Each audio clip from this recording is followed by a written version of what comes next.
Y bien, bienvenidos a la Cuadratura del Círculo. Estamos ahora con el economista Carlos Adriancén, que es decano de la Facultad de Economía de la UPC, y con Gonzalo Prialé y Fernando Sillonis, de IIG.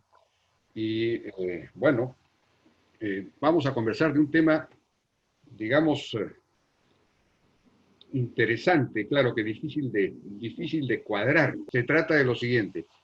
Eh, si la situación económica no se recupera en alguna medida importante, digamos, para el próximo año, los primeros 3 meses del próximo año, la situación económica es muy difícil para la gente, y al mismo tiempo, por ejemplo, la crisis política, la anarquía se mantiene, la delincuencia se incrementa y todo lo demás, tendríamos un escenario que podría, digamos, fomentar el éxito de propuestas muy populistas, propuestas electorales, digo, muy populistas, incluso autoritarias, un populismo autoritario podría terminar ganando las elecciones.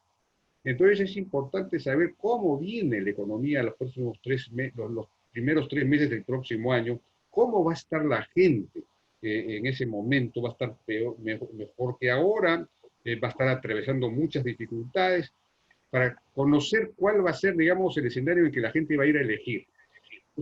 Eh, Carlos, no sé qué nos puedes decir tú sobre eso. Es difícil, ¿no? Es difícil proyectarse, pero ¿qué nos puedes decir cómo va a estar la situación? En realidad, en primer lugar, estoy encantado de estar en la cuadratura del círculo y definitivamente tu pregunta implica una cuadratura de un círculo recesivo pronunciado. En perspectiva, solo hemos tenido recesiones de esta magnitud que fluctúan entre -15 y -20% en el último siglo 4 veces, y esta podría ser una de las más espinosas y difíciles, porque cuando la recesión no es de 3 o 4%, hablar de rebote se enfrenta con que los impactos afectarían los cimientos, es decir, afectarían el tamaño de la inversión para nuevos negocios, afectarían la tasa de informalidad y definitivamente harían que el rebote, ojalá me equivoque yo, no dibuje una B, sino más bien una letra U. En realidad, lo primero que me gustaría hacer para hablar del tema es describir lo que está pasando este año, como la antesala al primer trimestre del próximo año. Los dos sectores que mejor performance vienen publicando cifras son el sector agrícola, con alrededor de 3 a 2%, con una ligera tendencia lineal de caída y proyecta un año de 2,5%.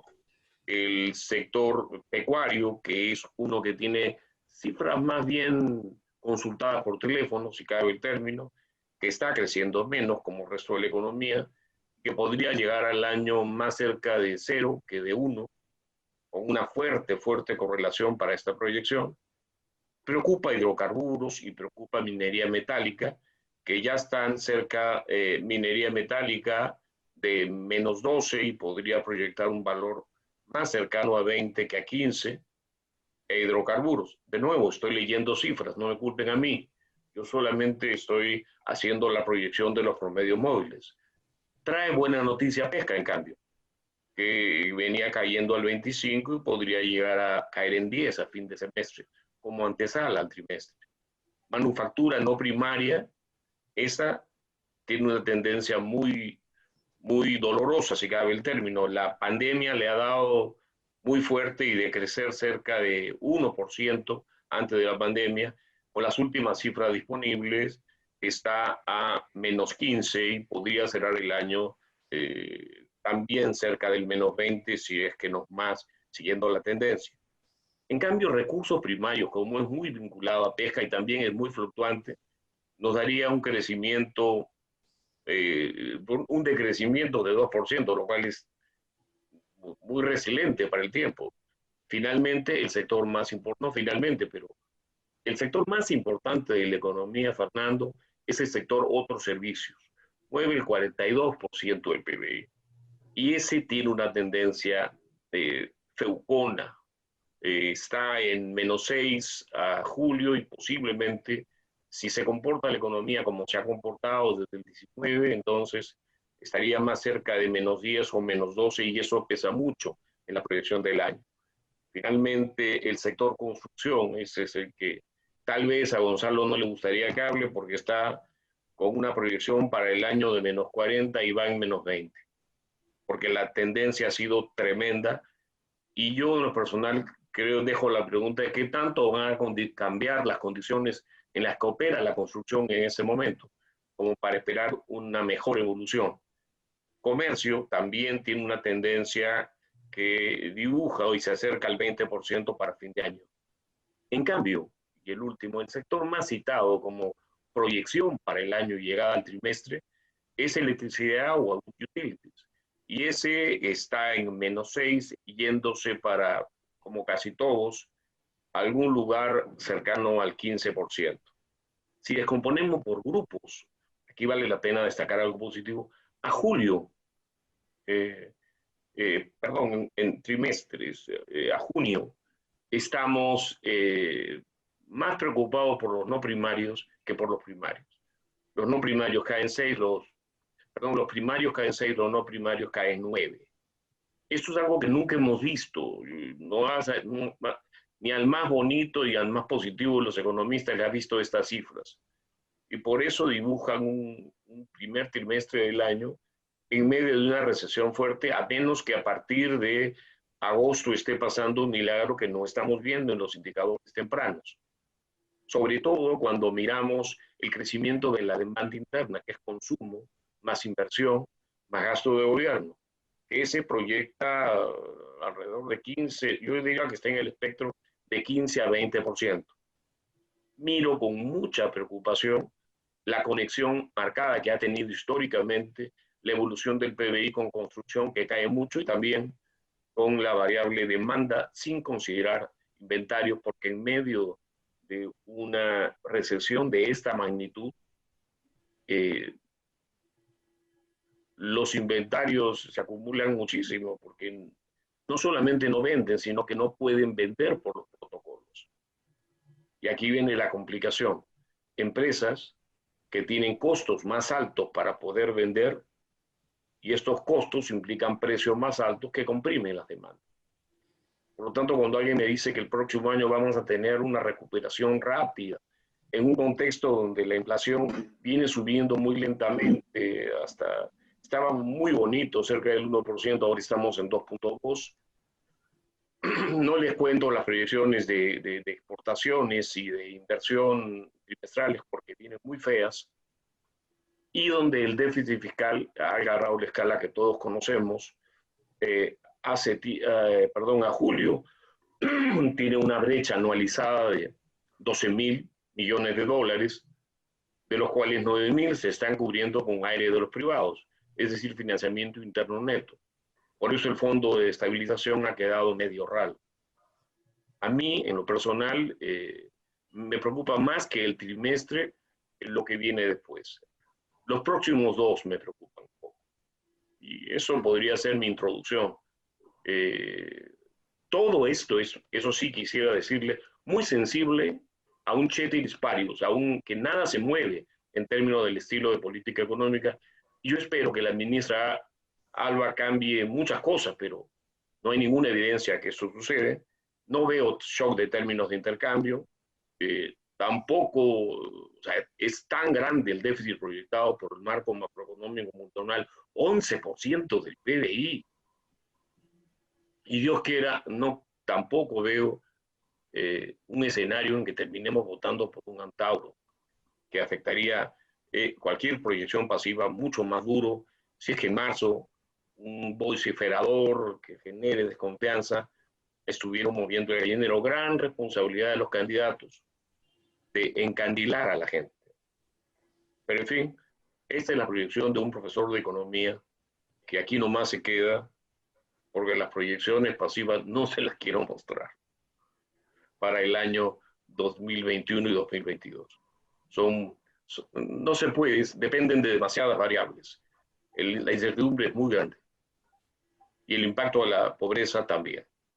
La pregunta sería cómo es que la cosa puede evolucionar en el primer trimestre del próximo año. Digamos, ¿se está haciendo o no se está haciendo lo necesario para recuperar la economía lo más rápidamente posible? Si uno ve las cifras de inversión pública, por ejemplo, estas están cayendo cada vez menos, por decirlo de alguna manera. Creo que en agosto han caído, ha sido menos 18%, pero llegó a ser pues, menos 90 o menos 80% hace 2 o 3 meses. Entonces, claro, si el gobierno dice que la inversión pública ya va a estar en el 100% en 1 o 2 meses y el programa este arranca Perú lentamente, todavía no arranca realmente bien, creo que tiene un avance del 5%, si llega a arrancar bien, entonces digamos que para noviembre, diciembre, quizás algunas ruedas ya estén funcionando, es decir, la inversión pública ya esté mucho más acelerada, y entonces eso podría ayudar en algunos casos. La exportación minera ya prácticamente ha llegado a los niveles de la prepandemia. O sea que, no sé, la pregunta es, ¿qué se puede hacer qué debería estar haciéndose para acelerar este asunto, ¿no? Para llegar al primer trimestre del próximo año con una situación un poco más aliviada para la gente, ¿no?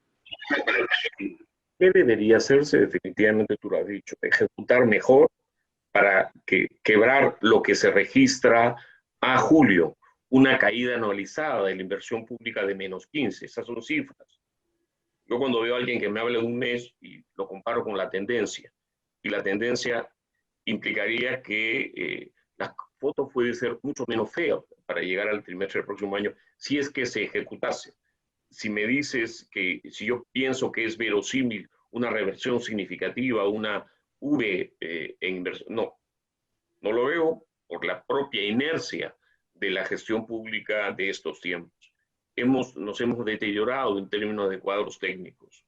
Parte del problema es ese, en este momento. Más esperanzas tengo de que en la llamada fase 4 se deje de trabar tanto y haya una respuesta más significativa en términos de inversión privada, gastos de construcción, menos deterioro sobre todo de otros servicios. Eso podría dibujar las cosas significativamente. Pero cuando yo veo que los domingos a uno lo dejan salir, pero no en carro, encuentro que la política del anterior ministro de Salud sigue vivita y coleando.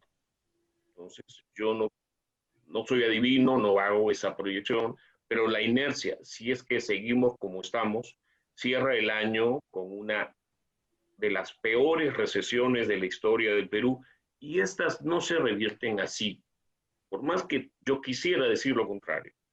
Normalmente nos roban 1 o 2 años, todas las mega recesiones nos han robado 1 o 2 años. No sé. Mérito de ley y INEI incluidos. Bueno, Carlos, quería decir, bueno, brevemente, tenemos entonces un panorama complicado. Retador. Claro, sería inaudito que súbitamente se produjera un milagro de recuperación. Y no se trata acá de ver el vaso medio lleno, sino de pisar tierra. Hay cosas que son como son, pero pueden mejorar.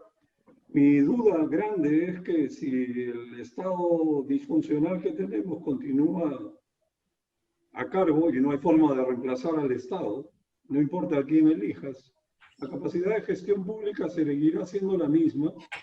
Eso no ayuda. Las instituciones, tú lo has dicho en algún artículo que he leído, son disfuncionales. Y por otro lado, los electores actúan irracionalmente. Esa era una duda que tengo. ¿Tú crees que el tema de la irracionalidad del electorado va a funcionar en un momento tan crítico como este, nunca visto antes? Uno de los libros más interesantes que le recomiendo a los televidentes de este programa es uno de Bryan Caplan, que se llama, pero tiene que ver con la votación irracional. Dice que es tremendamente racional votar irracionalmente, porque la gente ha sido educada creyendo que este país es rico. El problema del Perú no es la pobreza, sino la desigualdad. La gente cree que el gobernante más corrupto del país es o Alan García o alguno, y en realidad el índice de percepción de corrupción de una institución inimputable de neoliberal como es Transparencia Internacional hace que el último gobernante sea el que tiene mayor percepción de corrupción. porque contra más inflamos el gasto público, el índice de percepción de corrupción sube y cada año la variable controla la corrupción en el Perú se deteriora. Entonces, en este momento, lo que tenemos es una tremenda inercia que quien esté en el gobierno el próximo año deberá revertir, porque no hay cuadros en los ministerios y hay instituciones disfuncionales y electores que creen que de verdad la corrupción es macro cuando es micro. El grueso del daño que da la corrupción no lo hacen los presidentes ni los ministros. Entonces, el candidato, Fernando, no vayas a escuchar esta parte, que quiera ser elegido, le debe hacer caso a Paul Samuelson. Tiene que repetir lo que el elector quiere escuchar. Aunque sepa que nunca va a pasar eso.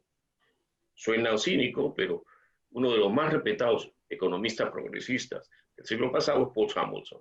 Y es una frase inteligente. Hay que transmitirle a la gente lo que la gente quiere escuchar, no dejar que Antalo sea quien se los repite. El presidente de Brasil no llegó de casualidad al poder. Tenía todo en contra, hasta quien contaba los votos. Pero el pueblo está harto de lo que está viendo, de este nivel de pobreza. Lo están lanzando en la informalidad.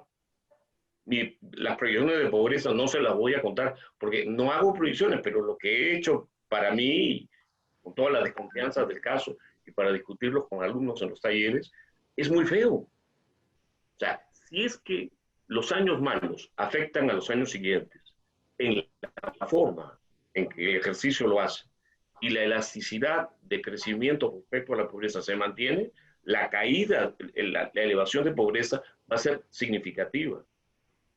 Es muy importante que el candidato infunda confianza. No caiga en la idea de defender fetiches. Se trata de infundir confianza de que este país va a crecer mucho. Al menos esa es la opinión de política de un economista. O sea, en esto no tengo temor en equivocarme, porque no soy politólogo. Omar Aguapar es el director de la carrera de Ciencia Política. Fernando, ¿qué opinas? Bueno, tiene razón Carlos. Digamos, si todo sigue igual, yo creo que estamos camino al infierno, ¿no? Eso me queda clarísimo. Porque antes de la pandemia ya estábamos desencarrilándonos, ¿no? Ya estábamos apagándonos, ¿no? Entonces, ya entiendo por qué Carlos dice que es muy difícil proyectar porque hay demasiadas variables. Lo que quiero decir es que analizando, ¿no?, el despilfarro grosero del Estado, en lo que yo llamo, entre comillas, los Richard Swings, ¿no?, esa burocracia, esas consultorías, esos servicios profesionales que no brindan ningún servicio y que constituyen una porción enorme del presupuesto. Entonces es muy fácil racionalizar eso, ¿no? Reducir ese gasto absolutamente innecesario y propiciar dinamismo económico, ¿no? A través de infraestructura por el lado del Estado, ¿no? Eso ayudaría. La simplificación administrativa, que son medidas relativamente sencillas, eso propiciaría la inversión. Estaba viendo ayer, el cobre está a $3 la libra y el oro está a $2.000 la onza. Son precios similares a los del 2011 que hizo el boom minero, ¿no? Y los dos principales metales están subiendo, están en alza, no es que están arriba, están en alza. Entonces, es decir, la suerte que tiene el Perú es única, ¿no? Para una coyuntura tan adversa. Por la minería podría venir un shock de recursos a las actividades en operación y un shock de inversiones para los 50 proyectos que están esperando permisos, porque no están bien maduros muchos de ellos. Yo creo que hay una posibilidad de salir estupenda, y no es demagogia. El problema, como dice Carlos, es cambiará de actitud el gobierno. Ese es el tema, ¿no? Una decisión que no implica ningún costo, pero es cambiar de actitud, facilitar el proceso de inversión, nada más. Con eso saldríamos, pero la duda es si lo van a hacer o no, ¿no? Sí, Carlos. Yo me muero por decir algo positivo. Y voy a decir que vamos a rebotar. El problema es cuándo. y tú lo has dicho con nitidez. Yo de cuando en cuando converso con los alumnos de la facultad, los visito habitualmente y les hago la pregunta, ¿por qué nos estamos hundiendo tanto? Entonces uno me dice, oye, porque tengo preparadas las cifras, lo que pasa es que es el virus. Entonces le muestro las cifras, que hay países que crecen 3%, que caen 3%, la mayoría, y que Perú, que es el campeón de caída, con entre 15 y 20. ¿Y qué otra razón encuentran? Es que me dicen, oye, es el riesgo político del país. Y el Perú tiene el mejor riesgo político de América Latina en este momento. No sé si es mucho consuelo, pero es el mejor y lo tiene desde hace más de 10 años. Entonces esa variable no ha precipitado esta caída tremenda. Otros me dicen, pero somos los cholos, que somos muy informales. Bueno, hay países que tienen 90% de informalidad, según el Banco Mundial, que tienen mucho más informalidad que nosotros. Entonces, tampoco somos los cholos. Entonces aparecen mis amigos, Waldo Mendoza y la gente del Frente Amplio. Dicen, no, es un shock externo. Y lo que tú dices es cierto. No solamente esos dos metales, sino los términos de intercambio elaborados por el Banco Central se mantienen 40% más alto que en la época de García. Tenemos excelentes precios, pero tenemos trabas, tenemos protocolos que hacen que la minería no esté exportando como debería y la economía se esté cayendo. Aquí es la política económica. La ministra es una gran dama, pero tiene peores cifras que Vázquez Bazán. Vázquez Bazán queda regio al lado de ella en términos de cifras. Y este es el reto, cambiar la política. Bueno, claro, ahí quizá el gran tema es porque el gobierno es un gobierno muy timorato, digamos, es un gobierno ya también de salida, pero siempre fue así. Es un gobierno que no toma decisiones y que no toma las decisiones difíciles de tomar, sobre todo. Han mencionado el tema de la minería, olvídate pues de tía María. Ya el ministro declaró que solamente se llevarían adelante los proyectos que tienen consenso. De aquí a las elecciones no hay ningún proyecto nuevo que vaya a entrar en construcción, quizá Corani con suerte, ¿no? Pero hay otros proyectos que se podrían impulsar, pero no hay ese empuje, no hay esa decisión. Los temas que tienen que ver con flexibilizar, por ejemplo, la contratación laboral, que es algo fundamental, es decir, para recuperar la economía tienes que restablecer niveles de libertad económica que incluso mayores a los que existían antes de la pandemia. No hay hasta ahora ninguna decisión. El Ministerio de Trabajo no ha flexibilizado absolutamente nada en lo que se refiere a contratación. Por temor, yo no sé a quién. En este momento, flexibilizar es recuperar empleos. Se flexibiliza para recuperar empleos, ¿no es cierto? No se está haciendo. Entonces,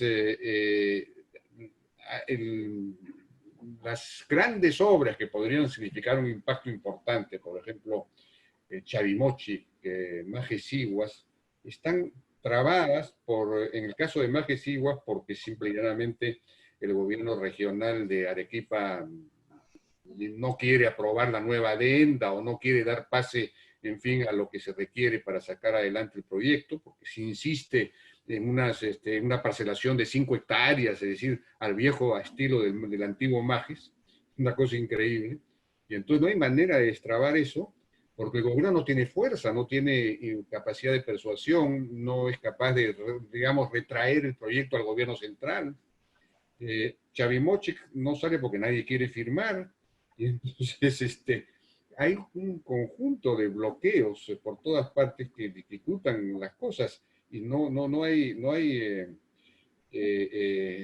digamos, por el otro lado, claro, parecería que así se empieza a contener la hemorragia populista del Congreso, porque esa conversación entre Merino y Vizcarra habrían llegado a unos mínimos acuerdos para, por lo menos, por ejemplo, en el caso de la devolución de las ONP, perdón, el proyecto de congelamiento de deudas, que es un proyecto que ni siquiera ha sido aprobado todavía en el Congreso. Ya el gobierno está planteando un nuevo proyecto, pero que también incluye reajustes en la tasa de interés, es decir, control de la tasa de interés, es decir, pero menos grave que lo que plantea el Congreso. O sea que van a llegar a un término, en fin, no sé si se va, digamos, pero cabe la posibilidad que empiece a contenerse esa hemorragia, lo cual sería una buena noticia, ¿no? Porque si no, la cosa es, en fin, no sé, Si la vacuna apareciera en el primer trimestre del próximo año, las perspectivas serían mejores. Claro.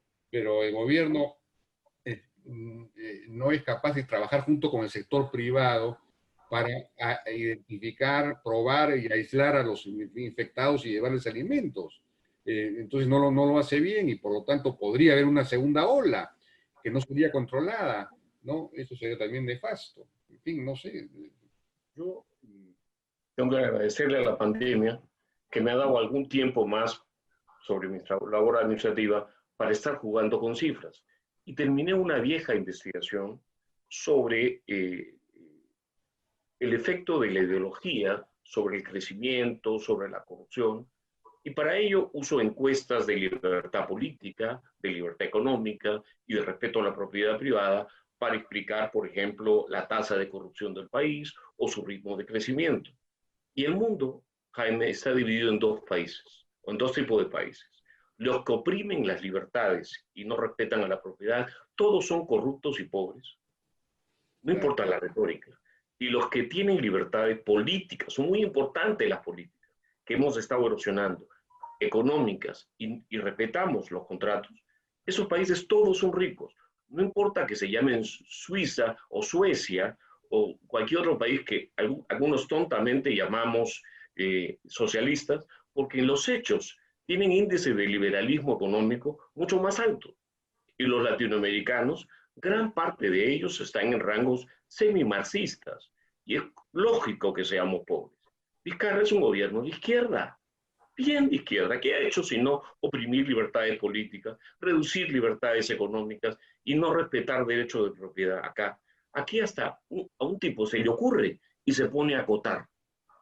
Acota tributos sin tener mayor fundamento, el tribunal fiscal lo refuta y sigue flotando el muerto y ahora todos nos damos golpe de pecho porque la SUNAT ganó acotando algo que no está claro si debió acotar. Entonces todo eso configura un régimen de izquierda.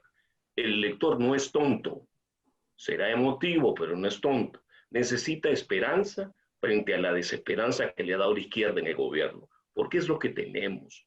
Si no lo quiere llamar izquierda, bueno, son opresores de libertades y opresores de respeto a la propiedad privada, que es mi definición de marxismo. O sea, son mucho más marxistas que los que se llaman socialistas en Europa. Y eso nos ha hundido como país. Es un gran reto para un candidato enfrentarse a esto.